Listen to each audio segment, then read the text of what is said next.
આજે અન્નકૂટનો ઉત્સવ છે અને આ બધા દેશ પ્રદેશથી અને ગામો ગામથી હરિભક્તો પધાર્યા છે.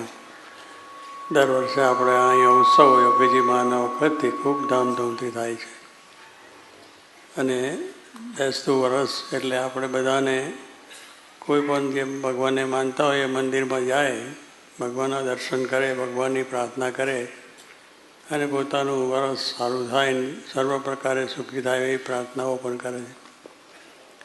આપણે તો બધા સાક્ષાત ડેરી, અક્ષરદેવી, જ્યાં બધા જ સંકલ્પો પૂરા થાય. જોગી મહારાજે અહીંયા એવા સંકલ્પો કર્યા છે કે અક્ષરડેરીમાં જે આવે, જે દર્શન કરે એના બધા સંકલ્પો પૂરા થાય, બધા દુઃખ દૂર થઈ જાય, બધાને શાંતિ થઈ જાય, કૌટુંબિક આર્થિક બધી રીતની શાંતિ થાય. એવા હંમેશા ધૂનને પ્રાર્થના કરાવતા હતા. એ ડેરીની અંદર આજે આપણે પણ બધાને દર્શન થયા છે અને એ આપણા જિંદગી સુધીની શાંતિ. દર વર્ષે વર્ષે આવીએ એટલે તો રિન્યૂ થાય, દર વર્ષે આવે એટલે રિન્યૂ થાય છે. એટલે એ રીતે દરેકે લાભ લેવાનો છે અને સુખ થવાનું છે.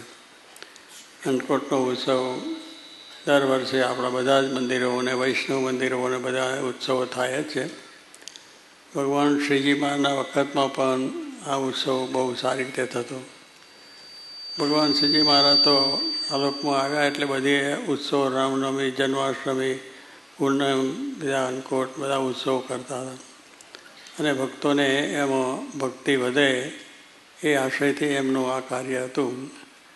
અહીંયા પણ બધાએ ખૂબ સેવા ભક્તિ કરી છે, બધાએ ખૂબ પણ કર્યો છે અને આજે આપણે દર્શન અન્નકૂટનો થશે તો દરેકને પણ આ પ્રમાણે ભગવાનની પ્રેરણા થાય, દર્શન કરવાથી શાંતિ પણ થાય અને આપણાની અંદર ધર્મ આવે અને ધર્મની સાથે ભક્તિ પણ થાય. ધર્મ એને સહિતા ભક્તિ, ભક્તિ છે ધર્મ સાથે, એટલે નિયમ ધર્મ જે મહારાજે આપ્યા છે આપણને, એ નિયમ ધર્મનું અથાર્થ પાલન કરવું, કારણ કે આપણે ભગવાનને રાજી કરવા છે.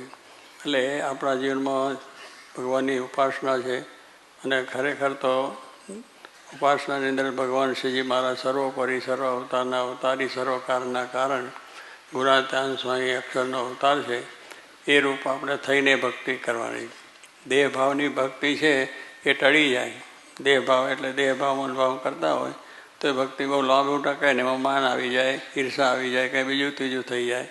પણ આ તો કોઈ પ્રકારની એવા માયિક ભાવ રહિત દેહભાવ ટળીને ભક્તિ કરવા તો એ ભક્તિથી ભગવાનની પ્રસન્નતા થાય છે અને એ રીતે થઈ ગઈ છે. ત્યારે કહેવાનું શું છે કે મહારાજ પણ આ પૃથ્વી ઉપર પધાર્યા તો એમને પણ નિષ્કુળાનંદ સ્વામીએ લખ્યું કે ભગવાન શ્રીજી મહારાજ એકાંતિક ધર્મ સ્થાપન કરવા માટે આવ્યા છે. એકાંતિક ધર્મ પ્રવર્તક શ્રી સહજાનંદ સ્વામી એમ નિષ્કુળાનંદ સ્વામી લખ્યું કે એકાંતિક ધર્મ એટલે શું કે ધર્મ, જ્ઞાન, વૈરાગ ને ભક્તિ, આ ચાર ગુણ જેને વિશે દ્રઢ હોય એ એકાંતિક કહેવાય. અને એ એકાંતિક ધર્મ છે એ મહારાજ અહીં આવીને પ્રવર્તાયો છે અને દરેકને પ્રમાણે સુખ્યા થાય. એટલે ધર્મ એટલે આપણા જીવનમાં જે શિક્ષાપત્રી લખી છે, શિક્ષાપત્રીના બધા નિયમો લખ્યા છે, બધા મહારાજે વચનાવતમાં પણ ઘણી વાતો લખી છે. ગુણાત્યાન સ્વામી પણ આપણા નિયમો માટે, સાધુના નિયમો છે, ત્યાગીના, ગ્રસ્તોના છે, બધી આ ભાઈ સર્વના નિયમો છે. એટલે એ પ્રમાણે જો આપણે રહીએ તો ભગવાનની પ્રસન્નતા થાય, આપણને અંતરે સુખ રહે. તો એ ધર્મની દ્રઢતા આપણે ખાસ એક તો કરવાની, કારણ કે આજ તો સમાજ એવો છે, બહાર બધે હરવાનું છે, ફરવાનું છે, એટલે ઘણી જાતે આપણા આ નિયમ ધર્મ હચવાતા નથી. પણ જે ખરેખર આપણે જો રાજી કરવા છે એને એ લોકો બધાને સચવાય છે. એવા ઘણા ભક્તો, ઘણા માણસો છે કે જે આ બધે હરતા ફરતા દેશ પરદેશ પણ પોતાના જે નિયમો, પાઠ, પૂજા કરવો, બહારનું કંઈ ખાવું નહીં, અભક્ષ્ય ખાવું નહીં, કોઈ જાતનું વ્યસન નહીં, દૂષણ નહીં, કંઈ નહીં, મહારાજની આજ્ઞા પ્રમાણે જીવન પોતાનું જીવે અને પોતાના એ પ્રમાણે ભક્તિ. એટલે ધર્મ અને પછી આવ્યું ધર્મ જ્ઞાન. ધર્મ જ્ઞાન એટલે આપણે આ અક્ષર પુરુષોત્તમનું જ્ઞાન, એ જ્ઞાન છે.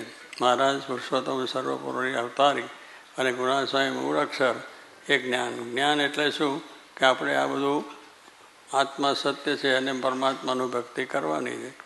હવે એ જ્ઞાન એક એવું દેહભાવ ટાળવાનો છે, પંચ વિષય ટાળવાના છે, મોહ મમતા ટાળવાની છે, આ જગતનું સુખ ટાળવાનું છે અને આપણે ભગવાનના ભક્ત છે, અક્ષર છે, બ્રહ્મ છે એ ભાવ દ્રઢ કરવાનો છે. અને દેહ ભાવ ટળે ત્યારે એ સુખ થાય. દેહ ભાવ ટાળીને આત્મભાવ કરવાનો છે કે હું આત્મા છું, અક્ષર છું. દેહ ભાવની અંદર કોઈ બોલી જાય, કોઈ કહી જાય તું મૂર્ખ છું, તું આવો છું, આમ તેમ કરે તો આપણો ફોટો ચડી જાય. તું મને કહેનાર, તું મને શું કહેનાર, એમ થઈ જાય. બીજું ઘણી જાતનું માન આવે. આપણે સારા બધા એવા એ હોય એના કંઈ આપણે એ બધી રીતે જરા આગળ પડતા આવ્યા હોય તો એનું માન આવી જાય. કંઈક રીતે બધા ઘણા જાતના માન આવે છે. અને આપણે કોઈ વિદ્વાનનું પણ માન છે, ભણેલાનું પણ માન છે, પૈસાદાર હોય તો એનું માન છે, બધા ઘણી જાતના માન છે. અને એ ભાવ લઈને આપણે અંદર અંદર એક અવગુણ આવે, અભાવ આવે, એકબીજાને વિશે અરુચિ થાય, એકબીજાના અવગુણો ગાઈને આપણે સત્સંગમાં સમાસ ના થાય પણ અસમાસ થઈ જાય. એટલે એ પણ જો જ્ઞાન થયું હોય તો કંઈ નહીં. જે કોઈ કહે તો કે આપણે નથી એવા, આપણે આત્મા છે, અક્ષર છે, બ્રહ્મ છે, એ આપણે કરવું. પણ આપણને એટલો દેહ ભાવ એવો થઈ ગયો છે ને કે કંઈક જ્યારે થઈ જાય ત્યારે ગમે એટલું જ્ઞાન કરતા હોય કે ગમે એટલું બધું કરતા હોય તો પણ મનમાં આમ થઈ જાય ને એક બજાર થઈ જાય. આપણો દેહનો ભાવ છે એટલો દ્રઢ થઈ ગયો છે કે જ્યારે પૂછે ત્યારે હું ફલાણા ઠીકના, પણ આપણે તો અક્ષરના આત્મા છે.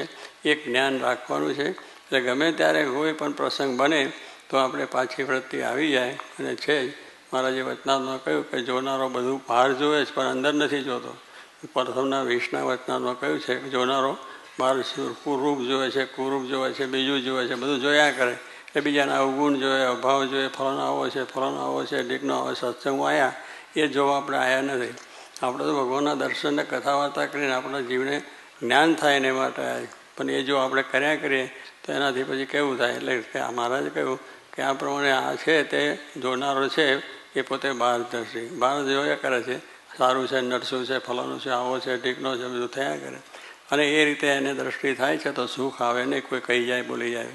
મારે કંઈ એવી દ્રષ્ટિ છે તો એને દ્રષ્ટિ નથી થતી ત્યાં સુધી એ કેવો કહેવાય છે કે મૂરખમાં મૂરખ. અને એ પ્રમાણે એની ઉપમાઓ 4 પ્રકારની આપી છે. ત્યારે કહેવાનું શું છે કે એવી રીતે આપણે મૂરખ ન ખપવાનું નથી કે આપણે તો ભગવાન શ્રીજી મહારાજ સાક્ષાત મળ્યા છે. એમના સ્વરૂપનું અથાર્થ જ્ઞાન ગુણાત્યાન સ્વામીનું સ્થાન શાસ્ત્રી મહારાજ, જોગી મહારાજ મળ્યા છે. એ આપણા મોક્ષના દાતા, કલ્યાણના દાતા છે. એ આપણા જીવમાં રહે તો પછી કોઈનો ગુણ આવે નહીં, અભાવ ના આવે.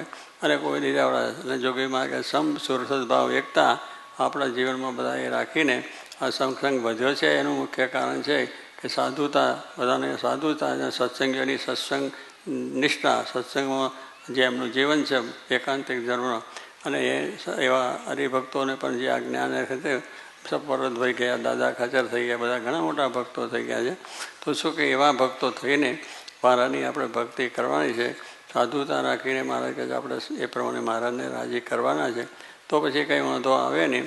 માટે આપણે આ પ્રમાણે આજના બેસતા વર્ષના દિવસે મહારાજને એટલી જ પ્રાર્થના કરવાની કે આપણામાં એકાંતિક ધર્મ સિદ્ધ થાય.